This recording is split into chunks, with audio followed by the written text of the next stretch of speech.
Hi everyone, it's John back with another video, and today I wanted to talk about the Jeet Kune Do Intercepting Drill and how you can practice this on the wooden dummy. Even if you haven't got the wooden dummy, I will show you how to do the drill without it, but for those of you that have got one or access to one, you'll want to apply it properly. These days with lockdown, practicing with a partner who knows the drill will be difficult, but when we eventually get back to training on a regular basis, definitely practice the intercepting drill, sometimes called the entering drill, with a partner. I'm going to show you it on the dummy first of all, and if you have got a dummy, I'm going to say it again and again, make sure that you are warming up your hands, make sure that you are conditioning properly, because a lot of you might be just going on the wooden dummy from cold, maybe you haven't practiced it for a few weeks, and you go on there and then suddenly you hurt your hands because you've overhit it or you've overshot it or you've underestimated how hard the dummy is when you haven't used it for a while. This particular dummy is nearly 15 years old now, but I do varnish it, and I would recommend that if you've got one, that if you want it to last a very, very, very long time without splitting or anything, and actually increasing the hardness, do give it a full varnish, which won't take very long to do. So you'll know from another video that I've got on here, and it's on the introduction to the channel, is that we're doing a 1 to 5 conditioning round warm-up. So I'm going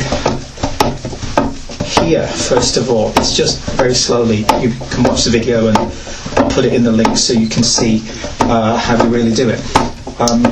There's no need to show you how fast we go or how hard, but if you're looking, the position of the hand, what actually connects with the wooden dummy is this part, the actual palm, because if you are connecting it with the top of the fingers, you're going to weaken your fingers and hurt yourself, and if you are sort of just brushing along it like this, you're not really going to make the connection that you need. So when you're trying to block a kick or a punch from a particularly difficult opponent, your hand's probably going to get hurt. So definitely start off with this routine, and when you're doing it as well, be very, I'm filming it so I'll have to look at the camera sometimes, but when you're doing it, just be present, focus on the move that you're doing. And this is not just a rule for wooden dummy training, it's a rule for life. You've got to be present in every minute, every moment that you're doing, so you can do things correctly. You've got to make sure that whatever you're spending your time doing,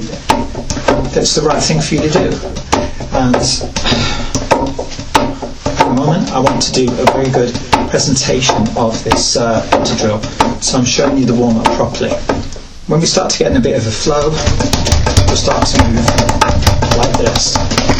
Now this is just number 1 of the conditioning rounds. If you look around the channel, you'll see that I've revealed up to 36 conditioning rounds so far, but there are more. There's actually 114 in the system that I devised over a couple of decades actually. So this is number 1, and it's based on Pak-Sao. I'm sure you're familiar with Pak-Sao if you're doing Wing Chun. And the second one is also Pak-Sao because it's coming over the dummy's arm, it's hitting the top here, and then it comes back down on the other side. And then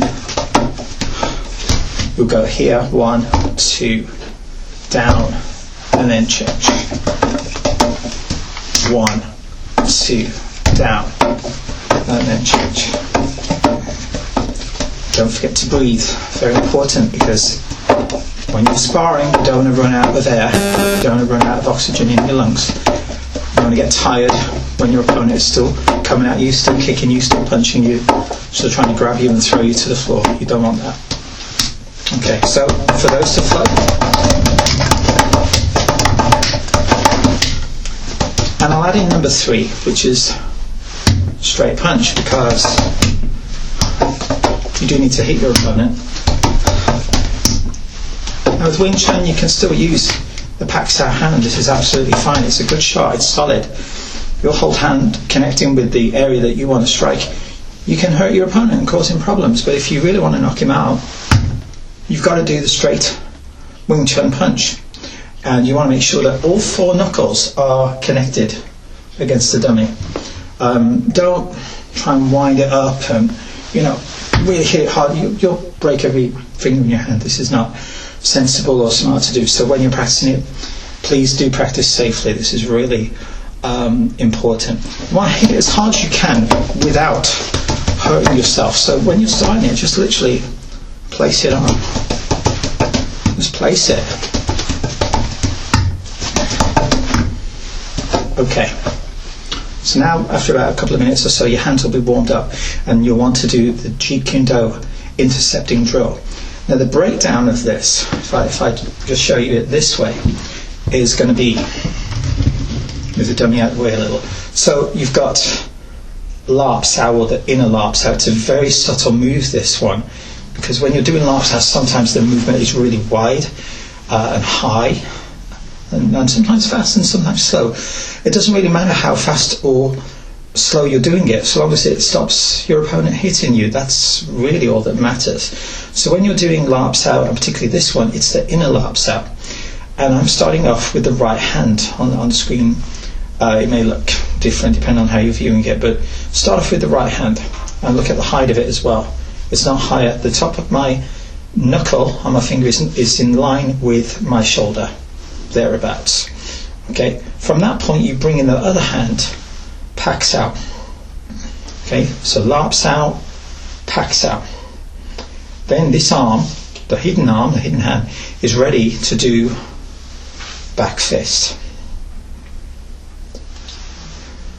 The 6 moves in the entering drill, the Jeet Kune Do Intercepting Drill, these are the first 3.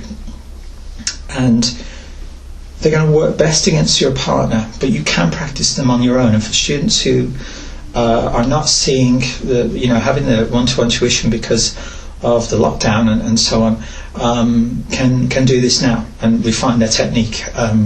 And we'll eventually resume some tuition in person, so that'll be okay. But for now, inner larp sao, pak sao, back fist. From there, you bring in this arm in to do 2 things in a row, which is bon sao and tan sao. And you finished, part 1 you finish with the fist punching up like that, almost like an uppercut shot, but it's actually been using the tan sao arm as a guide, as a runner. And if you do that, you can't miss your opponent. You've already broken him down with what you've done. So that's why the fist can intercept and break him down, because you've already done the work in the previous couple of moves. And against the dummy, it's going to look a little bit like this. So, and I'll do it on the other side as well, so you can see. So, inner larp sao, outer pak sao, and this hand comes up from here over the dummy's arm here. You flatten the hand so you've got the room here. You're still covering him, you're still defending. Back fist. Again, if you haven't conditioned the hand, there's no point slamming it against it, just place it on. Okay, and then from here you're going to be working in bon sao, tan sao and punch. So you've got 1, 2, 3, 4, 5, 6. Even on the dummy, I'm using that hand, the tan sao hand, as a runner to strike. So when you're practicing it against your partner, your training partner, it's going to be the same. You've got larp sao, you've got outer pak sao, you've got back fist, bon sao single arm. I know we can do bon sao with 2 arms, but we're doing bon sao single arm. If you're training well in this stuff, then your bon sao single arm will be good enough. If you don't think it is, then you've got to train double bon sao until you're happy. Tan sao, and then fist like this. Okay, 1, 2, 3. So I can't, I can move quite fast, but I probably can't count as fast as I would like. So 1, 2, 3, 4, 5, 6. Breakdown is 1, 2, 3. And the dummy got in the way there. The dummy knows not to mess with me when I'm training, okay? So larp sao, pak sao, back fist. 1, 2, 3. 1, 2, 3. Bon sao, tan sao, punch. 2, 3. That arm does 2 moves in a row. That's the only time in the sequence. Often in Wing Chun, you're going left side then right, right side then left. You're constantly flowing from one side to the other, so you get competent at both sides. So if you're a little bit weaker on your left side, you'll get stronger at it. And if you're really strong on your right side, you'll get stronger at it. But the Jeet Kune Do drill, which is a little bit more advanced on the Wing Chun one, because there are lots of Wing Chun drills. The most basic one is going to be pak sao, punch, and then after a while utilizing inner pak sao, outer pak sao, punch, inner pak sao, outer pak sao, punch to strike against your opponent. But Jeet Kune Do offers something else, and up to now on the channel I haven't really done anything specifically around Jeet Kune Do, and the intercepting drill is really going to help you when you're getting close to your opponent. When you've got your stance, you've got your position, you're using your leading leg, which you can't see, or your leading fist, or whatever it might be, to strike against your opponent. Gansau here, back fist here. You want to move in and grab him and knock him out. And if you can grab the arm here with the inner larp sao, covering the face here if you want, inner larp sao here, back fist here. You don't have to do the second one, but if you want to do it for completeness, 1, 2, 3, work him out on that side. 1, 2, 3, 1, 2, 3, 1, 2, 3. It doesn't really matter which one it is, so long as you manage to grab that arm with the inner larp sao.